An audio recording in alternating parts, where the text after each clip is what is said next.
A hi friends, welcome back to movie bites. Movie start అవడంతోనే మన movie hero గురు తన girl friend మాలా కలిసి గురు ఇంట్లో డిన్నర్ చేస్తూ ఉంటారు. అదే డైనింగ్ టేబుల్ మీద విచిత్రంగా ఒక ఉడతని తందూరి ఫ్రై చేసి ఉంచుతారు. ఆ ఇంట్లో గురుతో పాటు వాళ్ళమ్మ సీత కూడా ఉంటుంది. తను ప్రస్తుతానికి నిద్రపోతూ ఉంటుంది. ఇంకా వీళ్ళిద్దరూ డిన్నర్ చేస్తూ కొద్దిసేపు అయినాక ఆ టేబుల్ మీద గేమ్స్ ఆడడం మొదలు పెడతారు. గేమ్స్ అంటే మీకు తెలుసు కదా ఫ్రెండ్స్, మీరు అనుకునే గేమ్సే. ఇంకా మనవడు మంచిగా గేమ్ ఆడుతూ అటు ఇటు చూస్తూ ఉంటాడు. అప్పుడు సడన్ గా వాళ్ళమ్మ కనిపించకుండా పోతుంది. అలానే తందూరు చేసిన ఉడతపిల్ల కింద పడిపోయి కదులుతూ ఉంటుంది. టేబుల్ మీద ఉండవలసిన మాల కొంచెం దూరంగా నుంచోని గురువును చూసి నవ్వుతూ ఆఖరికి ఇవాళ కూడా అదే జరిగిందని చెప్పి అంటూ ఉంటుంది. మాల అక్కడే ఉంటే తను మరి ఎవరితో సెక్స్ చేస్తున్నాడని చెప్పి చూసేసరికి టేబుల్ మీద ఒక పెద్ద ఉడత పడుకొని ఉంటుంది. గురువు దాంతో ఇంటిమేట్ అవుతూ ఉంటాడు. ఇక్కడికి ఈ సీన్ కట్ అయిపోతుంది. కట్ చేస్తే నెక్స్ట్ డే మార్నింగ్ గురువు ఆఫీస్ కి రెడీ అవుతూ టీ తాగుతూ ఉంటాడు. ఇంతలో సీత వాళ్ళ ఇంటి టెర్రస్ మీద ఒక రూమ్ కట్టించి ఆ రూమ్ ని తన మేనకోడలైన చావీకి రెంట్కి ఇవ్వాలని చెప్పి అనుకుంటూ ఉంటుంది.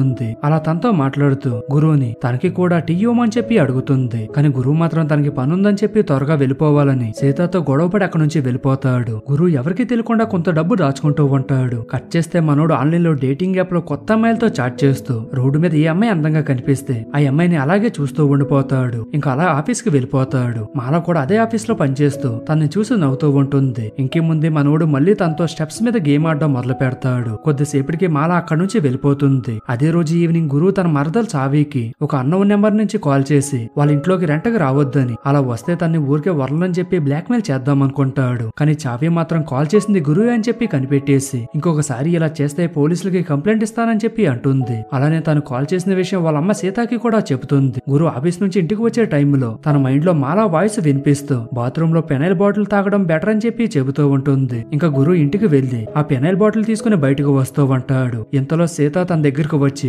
నువ్వెందుకు చావికి కాల్ చేసి తనని బెదిరించావంటూ తనతో గొడవ పడుతూ ఉంటుంది. ఆ గొడవలో సీత నైటి చిరిగిపోతుంది. దాంతో తనకి ఫుల్ గా కోపం వచ్చి గురువుని పిచ్చ కొట్టుడు కొడుతుంది. ఇంతలో మేడ మీద నుంచి గురువు వాళ్ళ నాన్న ప్రసాద్ మాట్లాడుతూ మీరిద్దరూ ఎప్పుడు ఇలా గొడవ పడుతూనే ఉంటారా, ఇంత రాత్రి వేళ ఎందుకు ఈ గొడవ అని చెప్పి అడుగుతాడు. మన ప్రసాద్ రీతు అనే అమ్మాయిని రెండో పెళ్లి చేసుకొని తనతో కలిసి టెర్రస్ మీద ఉంటాడు. ఇలా మన అంకుల్ గ్రౌండ్ ఫ్లోర్ లో ఫస్ట్ వైఫ్ ని, ఫస్ట్ ఫ్లోర్ లో సెకండ్ వైఫ్ ని మెయింటైన్ చేస్తూ ఉంటాడు. అసలు వినడానికే భలే ఉంది కదా ఫ్రెండ్స్. గ్రౌండ్ ఫ్లోర్ లో ఫస్ట్ వైఫ్, ఫస్ట్ ఫ్లోర్ లో సెకండ్ వైఫ్. నిజానికి ఇలాంటి కోరిక మీలో ఎంతమందికి ఉందో కామెంట్ సెక్షన్ లో చెప్పండి. నాకైతే ఒక్క వైఫే దొరకలేదు. ఇంకా రెండో వైఫ్ గురించి ఎందుకులే, ఆ ఊహ ఎంత బాగుందిలే కానీ వద్దులే ఫ్రెండ్స్. ఇంకా మూవీలోకి వెళ్ళిపోతే ఇప్పుడు సీత మాట్లాడుతూ ఇంట్లో కావాల్సిన సామాన్లు కొనడానికి డబ్బులు లేవు, నువ్వేమో సంపాదించిన డబ్బంతా నీ రెండో పిల్లానికే పెట్టడం సరిపోతుంది. అందుకే టెర్రస్ మీద ఒక రూమ్ కట్టించి డెంటిస్ట్ గా పనిచేసిన చావీకి రెంట్కి ఇద్దాం అనుకుంటున్నాను. కానీ గురువు తనకి ఫోన్ చేసి మొత్తం నాశనం చేశాడంటుంది. ఇంతలో రీతు మేడ మీద ఉన్న ప్లేస్ లో రూమ్ కట్టిస్తే అసలు ఇంట్లోకి వెళ్తూ రాదని చెప్పి చెబుతుంది. దానికి సీతకి ఫుల్ గా కోపం వస్తుంది. దాంతో తను టెర్రస్ పైన రూమ్ కట్టించడానికి ఒప్పుకోకపోతే తను పెట్రోల్ పోసుకొని చనిపోతా అంటూ అందరినీ బెదిరిస్తుంది. ఇంతలో ప్రసాద్ కిందకు వచ్చి సీతాని చెంప మీద ఒకటిస్తాడు. దాంతో తను సైలెంట్ అయిపోతుంది. అదే టైంకి మన గురు తనకి ఒక గర్ల్ ఫ్రెండ్ ఉందని, తన పేరు మాలా అని, వాళ్ళిద్దరికి పెళ్లి చేస్తే టెర్రస్ మీద రూమ్ కట్టుకుని ఉంటామని, ఒకవేళ ఎవరైనా తన పెళ్లికి ఒప్పుకోకపోతే ఆ పెనైల్ తాగేస్తానని చెప్పి బ్లాక్ మెయిల్ చేస్తూ నిజంగానే తాగేస్తాడు. ఇంకా వీళ్ళ ముగ్గురు కలిసి గురు ఏమి చేసుకోకుండా తన చేతులు బెడ్డకు కట్టేసి డాక్టర్ ని పిలుస్తారు. ఇంట్లో ఇదంతా జరుగుతున్నా కానీ ప్రసాద్ ఎవరితోనో ఫోన్ మాట్లాడుతూ ఉంటాడు. దాంతో శృతికి తన మీద డౌట్ మొదలవుతుంది. డాక్టర్ ఫ్యామిలీ మొత్తాన్ని బయటికి వెళ్ళమని తన గురువుకి స్పెషల్ ట్రీట్మెంట్ ఇవ్వాలంటాడు. దాంతో అందరూ బయటికి వెళ్లి డోర్ లాక్ చేసేస్తారు. అప్పుడు డాక్టర్ గురువు ప్రైవేట్ పార్ట్స్ టచ్ చేస్తూ చాలా విచిత్రంగా బిహేవ్ చేయడం మొదలు పెడతాడు. దాంతో తను డాక్టర్ దగ్గర నుంచి బయటకు వచ్చి మాలాకి కాల్ చేసి తనని వాళ్ళ ఇంటికి రమ్మని చెప్పి పిలుస్తాడు. వెంటనే మాలా గొడవ జరిగిన ప్లేస్ కు వస్తుంది. తనని చూసిన గురువు మాలాని గట్టిగా హక్ చేసుకొని ఫుల్ గా ఏడుస్తూ ఈ అమ్మాయి పేరు మాల, తనని నేను లవ్ చేస్తున్నాను, పెళ్లి కూడా చేసుకుంటాను, మేమిద్దరం కలిసి ఈ టెర్రస్ మీద రూమ్ కట్టుకుని హ్యాపీగా ఉంటామని చెబుతాడు. ఇక్కడ ట్విస్ట్ ఏంటంటే ఈ మాల గురువుకి తప్ప ఇంకెవరికి కనిపించదు. ఇక్కడే మనకి మూవీ స్టార్టింగ్ నుంచి గురువుకి మాల నిజంగా కనిపించట్లేదని, అదంతా తన భ్రమ అని చెప్పి అర్థమవుతుంది. ఇప్పుడు డాక్టర్ గురువుతో మాట్లాడుతూ నిజానికి మాల ఇక్కడ లేదనే విషయం తనకి చెప్పడానికి ట్రై చేస్తూ ఉంటాడు. దాంతో గురువుకి బాగా కోపం వచ్చి డాక్టర్ ని రక్తం వచ్చేలా కొడుతూ ఉంటాడు. అదే టైంకి చావి తన లగేజ్ తో సహా అక్కడికి వస్తుంది. తనని చూసిన గురువు కామ్ అయిపోతాడు. అదే రోజు నైట్ సీత చావితో మాట్లాడుతూ గురువు అసలు ఇలా ఉండేవాడే కాదని, చిన్నప్పుడు వాళ్ళ నాన్న తను అలర్ చేసిన ప్రతిసారి బాత్రూమ్ లో ఒంటరిగా వదిలేసి ఫుల్ గా టార్చర్ చేసేవాడు. అప్పటి నుంచి తను ఇలా అయిపోయాడు, లేదంటే చాలా చక్కగా ఉండేవాడు. నువ్వు డాక్టర్వి కదా, తనకి ఏదైనా ట్రీట్మెంట్ చేసి సరి చేయగలవా అని అడుగుతుంది. దానికి చావి తను ఒక డెంటిస్ట్ అని, అలా చేయడం తన వల్ల కాదని అంటుంది. చావికి చిన్న వయసులోనే షుగర్ ఉండడం వల్ల రెగ్యులర్ గా ఇన్సులిన్ ని ఇంజెక్షన్ చేసుకుంటూ ఉంటుంది. ఇంకొక పక్క మన గురువు అమ్మాయిలతో సెక్స్ చేస్తూ మాస్టర్ బెస్ట్ చేసుకుంటూ ఉంటాడు. ఎందుకంటే ఈ మూవీలో మనోడికి సెక్స్ పిచ్చి బాగా ఎక్కువ.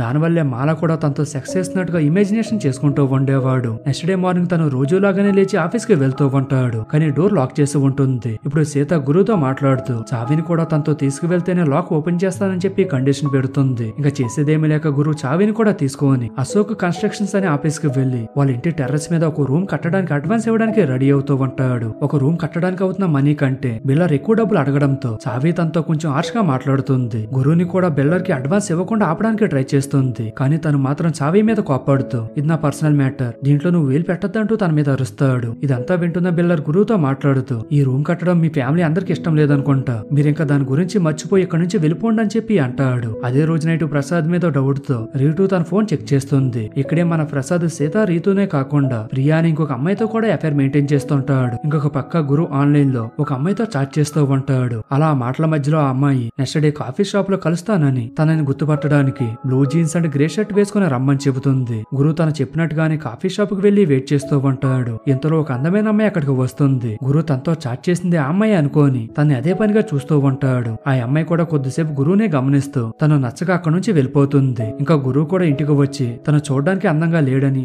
అందుకే ఏ అమ్మాయి తన వైపు చూడట్లేదని చెప్పి ఏడుస్తూ ఉంటాడు. ఇంతలో చావి అక్కడికి వచ్చి తను వాదారుస్తుంది. చివరికి ఒక అమ్మాయి తన దగ్గరకు వచ్చిందని గురువు చావికి ఐ లవ్ యూ చెప్పి తనతో ఇంటిమేట్ అవడానికి ట్రై చేస్తాడు. దాంతో చావి భయపడి అక్కడి నుంచి పారిపోతుంది. నెక్స్ట్ డే మార్నింగ్ ఫ్యామిలీ మొత్తం కలిసి గురువుని తీసుకుని సైకాట్రిస్ట్ దగ్గరికి వెళ్తారు. ఇక్కడ డాక్టర్ మాట్లాడుతూ తన ఫ్యామిలీ మెంబర్ అయిన చావిని ఇలా చేయడం తప్పని, ఇంకొకసారి ఏ అమ్మాయినైనా ఇలా చేస్తే పోలీస్ కంప్లైంట్ ఇస్తానని చెప్పి వార్నింగ్ ఇస్తారు. నెక్స్ట్ సీన్ లో రీతు సీత వర్క్ చేసిన ప్లేస్ దగ్గరికి వెళ్లి ప్రసాద్ వీళ్ళిద్దరినే కాకుండా ప్రియా అని ఇంకొక అమ్మాయితో కూడా అఫైర్ పెట్టుకున్నాడని, ప్రజెంట్ వాళ్ళు ఉంటున్న ప్రాపర్టీని కూడా ప్రియా పేరు మీదకి మారుస్తున్నాడని చెప్పి చెబుతుంది. అదే రోజు ఈవినింగ్ గురువు ఒక టీ షాప్ లో కూర్చొని ఉంటాడు. అక్కడే ఇద్దరు లవర్స్ మాట్లాడుకుంటూ నవ్వుకుంటూ ఉంటారు. వాళ్ళని చూసిన గురువు తనకి కూడా ఒక గర్ల్ ఫ్రెండ్ ఉంటే బాగుండని చెప్పి ఆలోచిస్తాడు. అదే టైం కి ప్రీతి అని ఒక ఆంటీ ఆ కాఫీ షాప్ కు వస్తుంది. తను గురువు కంటే ఏజ్ లో చాలా పెద్దది. తనను చూడగానే గురువు లవ్ లో పడిపోతాడు. ఎందుకంటే తనని అందంగా ఉన్న అమ్మాయిలు ఎవరో చూడట్లేదు కాబట్టి ప్రీతిని లవ్ చేస్తే తనని చాలా ప్రేమగా చూసుకుంటుంది అనుకోని ప్రీతిని ఫాలో అవుతూ తన వెనకాలే వెళ్తాడు. ఇక్కడ ప్రీతి నెట్ సెంటర్ రన్ చేస్తూ ఉంటుంది. ఇంకా గురువు ఇంటికి వచ్చేసరికి వాళ్ళ అమ్మ పిన్ని తనకి ప్రసాద్ అండ్ ప్రియాల అఫైర్ గురించి చెబుతారు. నెక్స్ట్ డే గురువు ప్రీతి రన్ చేసిన నెట్ సెంటర్ కు వచ్చి మెయిల్ చెక్ చేసుకోవాలని చెప్పి అంటాడు. తనని చూసిన ప్రీతికి డౌట్ వచ్చి నువ్వు మెయిల్ చెక్ చేసుకోవడం కోసం ఇక్కడికి రాలేదు, అసలు ఎందుకు వచ్చావని అడుగుతుంది. దానికి గురువు నేను డిగ్రీ చేశాను, అందుకే ఎక్సెల్ నేర్చుకోవడానికి ఇక్కడికి వచ్చానని ఏదేదో చెబుతూ కవర్ చేస్తాడు. దానికి ప్రీతి ఇక్కడ ఎక్సెల్ ఇలాంటివి ఏమీ నేర్పించారు, నీకు కంప్యూటర్ ఎంతసేపు కావాలో అంతసేపు వాడి